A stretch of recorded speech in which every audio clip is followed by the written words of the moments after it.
But power common language में power बोलते हैं ताकत को, है ना। लोकल लैंग्वेज के अंदर हम पावर का मतलब क्या लेते हैं, ताकत कितनी है ना भाई, ताकत ही लेते हैं। तो यहाँ पे बिजली की ताकत कितनी होगी, क्या हम ये लेंगे शायद। लेकिन अगर हम बात करेंगे इसकी फिजिक्स के अंदर, इलेक्ट्रिक पावर का मतलब क्या होता है, वर्क डन जो एक बैटरी करती है, कौन, जो हमारे पास या इलेक्ट्रिसिटी का जो भी सोर्स होगा, बैटरी होगी जनरली या सेल होगा, कुछ भी होगा, वर्क डन जो एक बैटरी करती है ताकि वो फ्लो ऑफ करंट को मेंटेन कर सके। ठीक, वो रेट जिससे एक बैटरी वर्क डन करती है ताकि वो फ्लो ऑफ करंट को एक सर्किट के अंदर मेंटेन कर सके, यानी करंट को मेंटेन कर सके, जिसको हम बोलेंगे बिजली कंटिन्यूसली चल सके। वो बिजली कंटिन्यूसली चलाने के लिए एक बैटरी जितना काम करती है और जिस गति से काम करती है उसी को हम इलेक्ट्रिक पावर कहते हैं। वो गति, वो रफ्तार जिससे एक बैटरी या सोर्स ऑफ इलेक्ट्रिसिटी जो भी हमारे पास होगा वो वर्क करेगा ताकि उस सर्किट के अंदर इलेक्ट्रिसिटी या करंट जो है मेंटेन रहे। रेट एट विच वर्क, इसको लिखना है, rate at which work is done by the battery, rate at which work is done by the battery to maintain, by the battery to maintain electric current in the circuit. Rate at which work is done by the battery, और rate जिससे work done एक battery करती है ताकि वो maintain करे किसको, to maintain the flow of current in a circuit, maintain the flow of current in एक सर्किट के अंदर फ्लो ऑफ करंट, ठीक है, यानी फ्लो ऑफ चार्ज, करंट को मेंटेन करने के लिए एक बैटरी जितना काम करती है उसी को हम इलेक्ट्रिक पावर कहते हैं। ठीक, अब इसको मैथमेटिकली हम किस तरीके से रिप्रेजेंट करेंगे,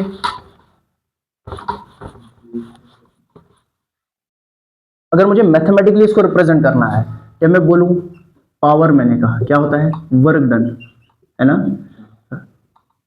work done upon rate time maintain flow of current. क्या पावर का फॉर्मूला यही आएगा, अगर मैं इसी को शॉर्ट में लिखूं, क्या P आएगा W अपॉन T के बराबर, इसका मैथमेटिकल फॉर्मूला यही बनेगा। ठीक है। अब यहां से हमारे बहुत सारे फॉर्मूलास और डिराइव होंगे जहां से जो आगे हमारे heating effects of electric current के साथ भी जुड़ते हैं, ठीक है, या रिलेट करते हैं, जूल्स लॉ ऑफ हीटिंग। अब यहां से अगर मैं बात करूंगा, मेरे पास कोई सर्किट है, क्या है, मैं सपोज करता हूं इफ करंट I फ्लोज, मैंने सपोज किया एक सर्किट के अंदर करंट कितनी चल रही है, I के बराबर चल रही है, कितने टाइम में, इन टाइम, या कितने टाइम के लिए, इन टाइम t। एक सर्किट के अंदर करंट I चल रही है, टाइम t, ठीक है, t टाइम में I करंट एक सर्किट के अंदर चल रही है और पोटेंशियल डिफरेंस जो सर्किट का मैं लेता हूं वो V के बराबर लेता हूं, अंडर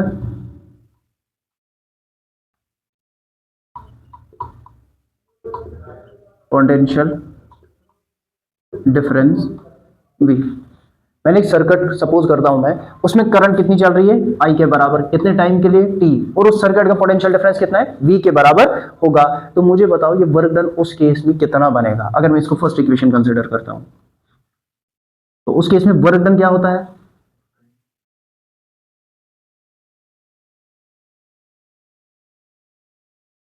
वर्क डन किसके बराबर आएगा, ठीक है, पीछे भी हमने प्रीवियस चैप्टर के अंदर इस चीज को डिस्कस किया। तो क्या मेरा वर्क डन यहाँ पे पोटेंशियल, ठीक है, from one point two another, जो पीछे हमने अब यहाँ पे क्या लिया हमने, चार्ज, और टाइम कितना लिया इसके साथ, ठीक है, यही बनेगा, है ना। अगर मैं इस इक्वेशन को सेकेंड इक्वेशन पुट करता और इसको यहाँ पे पुट सेकेंड इन,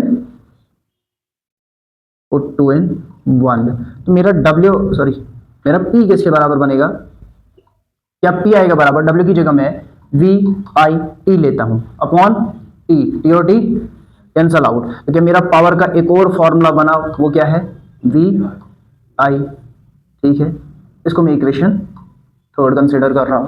क्या मैंने इसको कंसीडर किया, इक्वेशन थर्ड। अब हमने ओम्स लॉ को ऑलरेडी डिस्कस किया हुआ है। अब ये ओम्स लॉ क्या कहता है, या इसको इक्वेशन थर्ड नहीं, ऐसे थोड़ा कंफ्यूजन होगा, इसको इक्वेशन ए हम ले लेते हैं, ठीक है। अब यहां से अगर मैं बात करता हूं, हमने ओम्स लॉ से ऑलरेडी पढ़ा हुआ है, क्या कहता है ओम्स लॉ?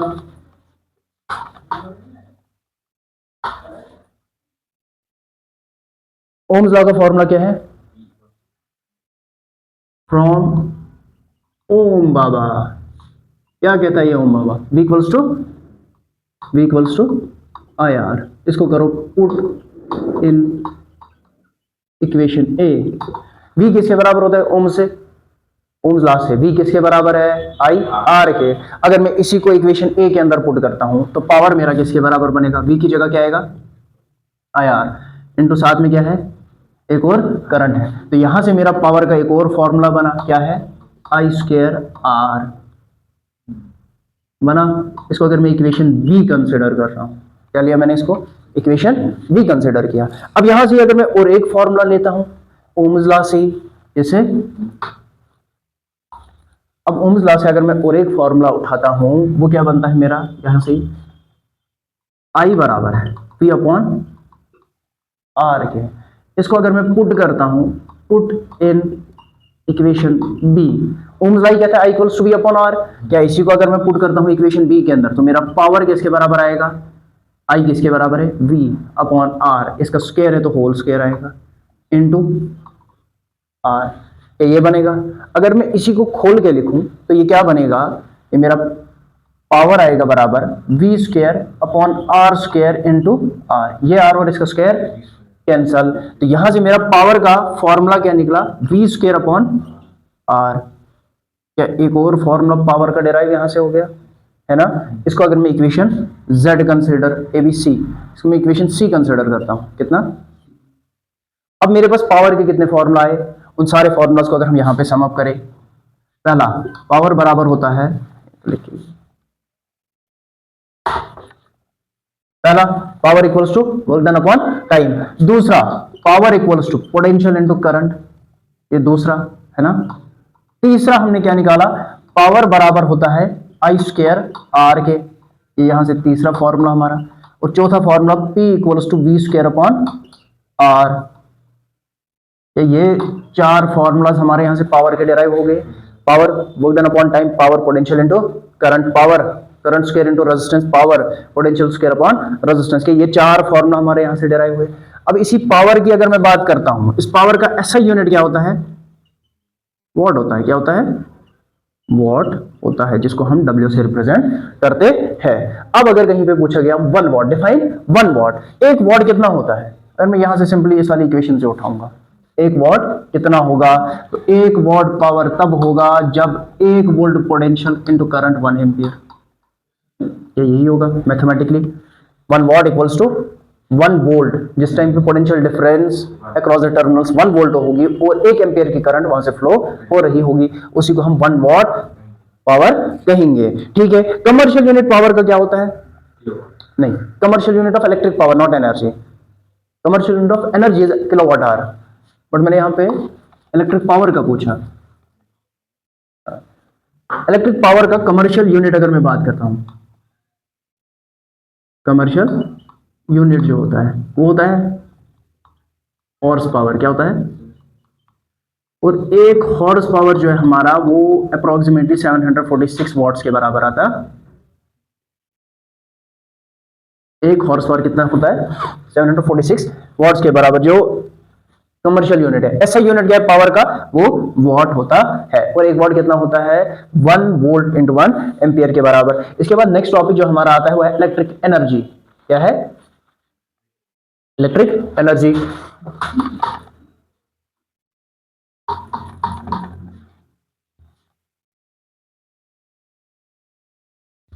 हो गया?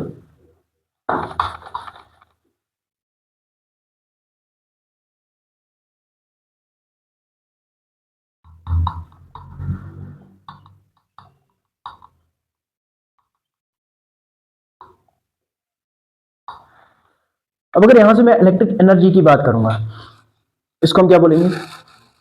एक इलेक्ट्रिकल अप्लायंस में कितनी कैपेसिटी होती है कि वो काम करके अपने अंदर या उस सर्किट के अंदर जो है करंट को, flow of charge, flow of current को मेंटेन कर सके। कैपेसिटी टू डू वर्क, मैं लिखो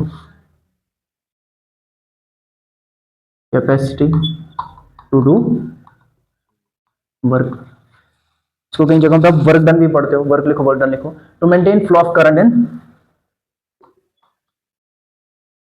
maintain flow of current in circuit, ठीक है। इलेक्ट्रिक एनर्जी क्या हुआ, कैपेसिटी टू डू वर्क, कितनी क्षमता है इस ऑब्जेक्ट में काम करने की ताकि वो एक सर्किट के अंदर करंट को मेंटेन कर सके, ठीक है। अब यहां से अगर मैं बात करूंगा क्या एनर्जी, अब यहां इलेक्ट्रिकल एनर्जी है, ई एनर्जी मैंने दिया, ई मींस इलेक्ट्रिक एनर्जी, मैंने शॉर्ट में लिखा, ठीक है।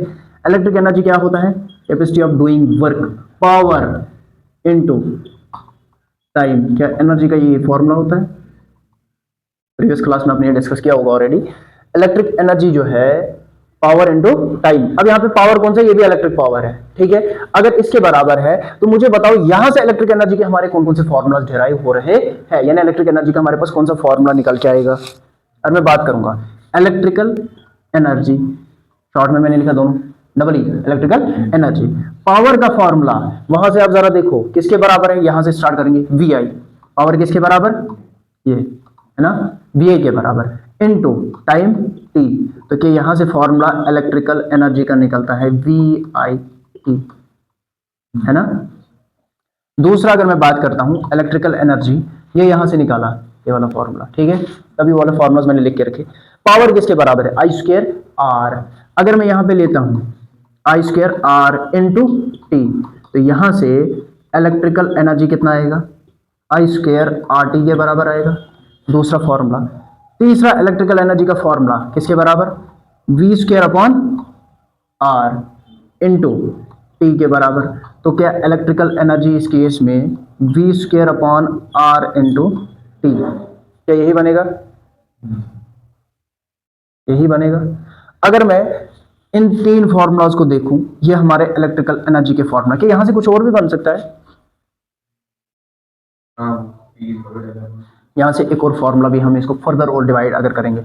अगर मैं इस वाले को वी स्क्वायर को खोलूं, वी इंटू वी टी, क्या कोई फर्क पड़ेगा, नहीं, upon R, V upon R I के बराबर होता है ना। तो ये फिर से इलेक्ट्रिकल एनर्जी का फॉर्मूला क्या बनेगा, वी आई टी ही बनेगा, ये वाला फॉर्मूला, ये फिर से वही निकलते हैं, ठीक है। तो हमारे पास इलेक्ट्रिकल एनर्जी के कितने फॉर्मूलाज डिराइव हो गए, तीन। पावर से निकल गए, पावर के ये तीन फॉर्मूलाज है, इनकी वैल्यू यहाँ पे पावर की जगह पुट की, साथ में टाइम। तो इलेक्ट्रिकल एनर्जी के ये तीन फॉर्मूलाज जो है हमारे पास होते हैं। इलेक्ट्रिक एनर्जी किसके बराबर होती है, V I T, product of potential into current into time. Electrical energy बराबर होती है I square, square of current into resistance into time. Electrical energy potential का square upon resistance into time. ये तीन फॉर्मूलाज हमारे यहां से डिराइव हो गए। अब यहां से अगर मैं बात करूंगा एसआई यूनिट एनर्जी का क्या होता है, सारी एनर्जीज का एक ही एसआई यूनिट होता है, वो है जूल। क्या है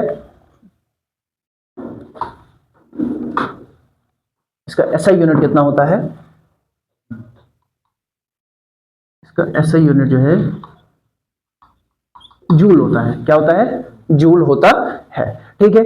अब अगर एक जूल की बात आएगी, एक जूल को हमने डिफाइन करना है, एक जूल किसके बराबर आएगा, यहां से इन जर्नल इस फॉर्मूला से अगर मैं निकालूंगा, इलेक्ट्रिकल एनर्जी 1 जूल कब होगी, जिस टाइम पे पावर 1 वाट होगा, और कितने टाइम के लिए होगा, 1 सेकेंड के लिए होगा। पावर कितना होगा, 1 वॉट, और कितने टाइम के लिए, 1 सेकेंड। 1 इंटू 1 इज 1, तो उस टाइम पे इलेक्ट्रिकल एनर्जी कितनी होगी, 1 जूल के बराबर होगी। अब यहां से commercial unit of electrical energy हमारा आता है। क्या commercial unit of electrical energy किसके बराबर निकलेगा, what will be the commercial unit of electrical energy. अब इसी का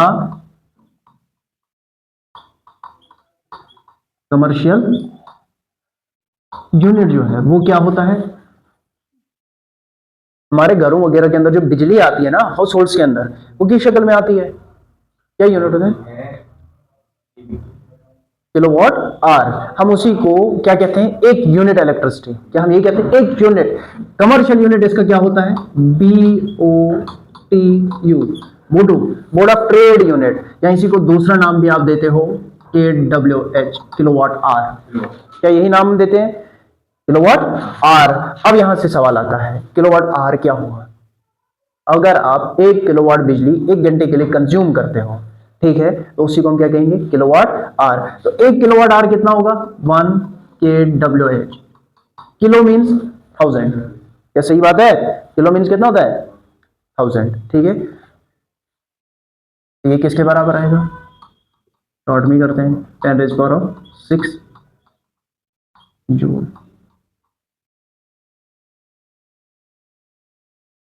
ठीक है।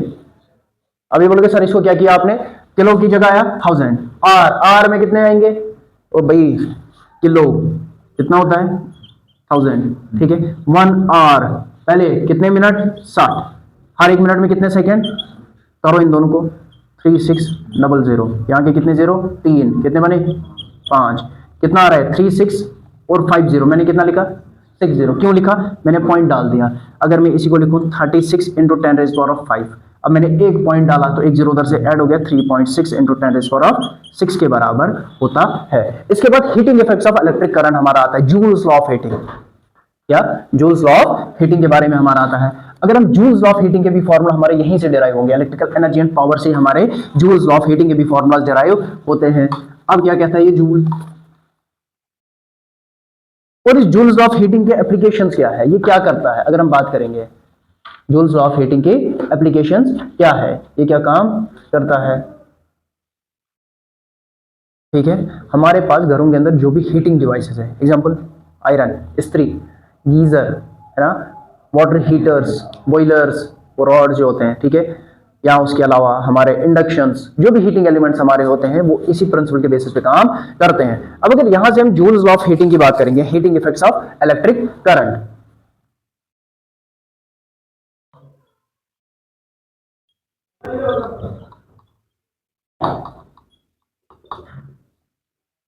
क्या कहता है जूल्स लॉ ऑफ हीटिंग, हमें किसी भी रजिस्टर के अंदर production of heat in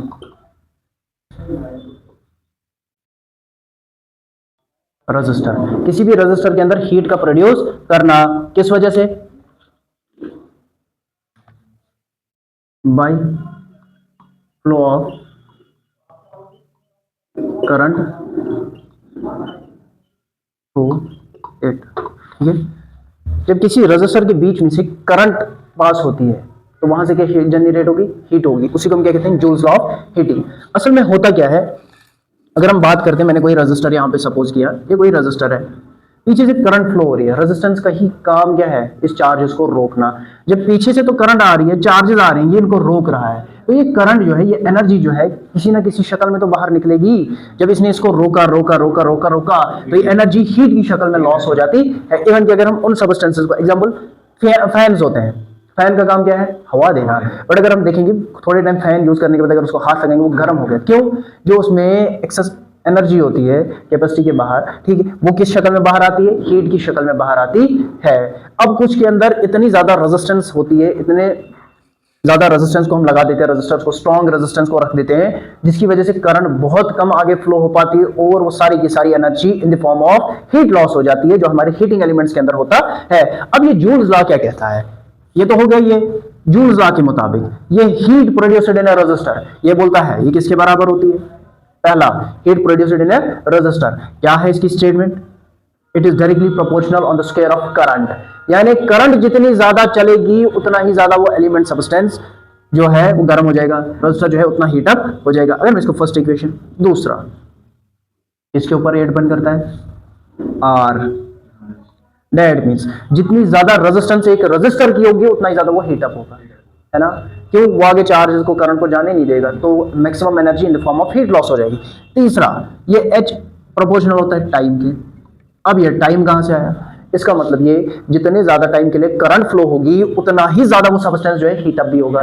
example, मेरे पास यहाँ पे आयरन है, अगर मैं उस आयरन को 2 मिनट के लिए पीछे प्लग के साथ लगा देता हूं तो क्या होगा, 2 मिनट में वो थोड़ा बहुत हीट अप होगी, है ना, पीछे से मैंने सर्किट काट दिया।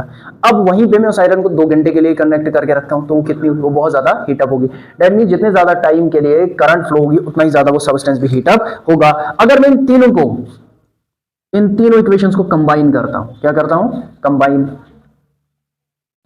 तो ये क्या बनेगा,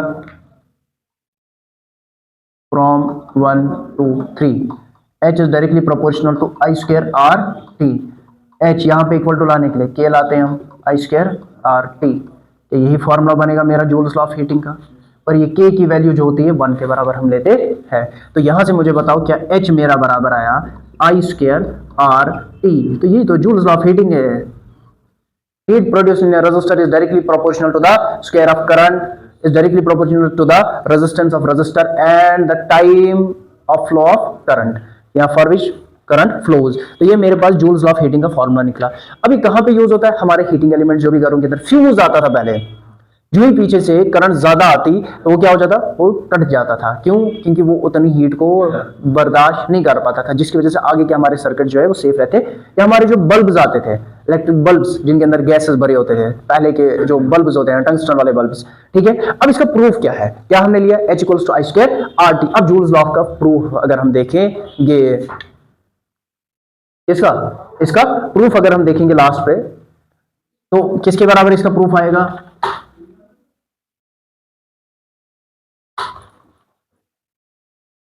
जूल्स लॉ का प्रूफ। अब मुझे इसका प्रूफ हम निकालेंगे, प्रूफ ऑफ जूल्स लॉ। तो मुझे बताओ पावर अभी हमने निकाला, क्या पावर हमारा आई स्क्वायर आर के बराबर निकला? एक फॉर्मूला हमारा पावर का बराबर था किसके, आई स्क्वायर इंटू आर। ये पास हमारे पास ये फॉर्मूला था। अगर यहीं पे मैं बात करूंगा, मैंने कहा एनर्जी होते है पावर इंटू टाइम, क्या यही बोला था मैंने? तो क्या पावर मेरा किसके बराबर आएगा? मैंने कहा था एनर्जी बराबर होता है पावर इंटू, तो क्या मैं यहां से बोलूंगा पावर बराबर होता है एनर्जी अपॉन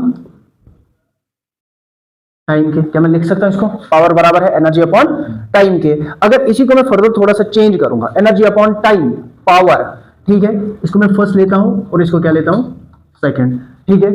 यहां से मेरा फर्स्ट और सेकंड से क्या निकला, फ्रॉम सेकंड एंड फर्स्ट क्या निकला, पावर किसके बराबर लिया मैंने, एनर्जी अपॉन टाइम के। ये किसके बराबर है, आई स्क्वायर आर के। अब ये डिवाइड है, उस साइड शिफ्ट करूंगा तो एनर्जी किसके बराबर आएगी, आई स्क्वायर आर इंटू। अब मुझे बताओ कि यही एनर्जी जो एक रेजिस्टर के अंदर, सर्किट के अंदर होगी, यही लॉस होगी in the form of heat. क्या होगा, जब हम रेजिस्टेंस को मैक्सिमम कैपेसिटी के ऊपर लेके जाएंगे तो यही एनर्जी लॉस होगी in the form of heat. तो क्या इसकी जगह जब यही लॉस होगी किस शक्ल में, हीट की शक्ल में, तो क्या मैं इसको लिख सकता हूं हीट किसके बराबर होगी, आई स्क्वायर आर टी के। तो क्या यही जूल्स लॉ ऑफ हीटिंग था, H equals to I square R T, और यही वहां से हमारा प्रूफ हो गया।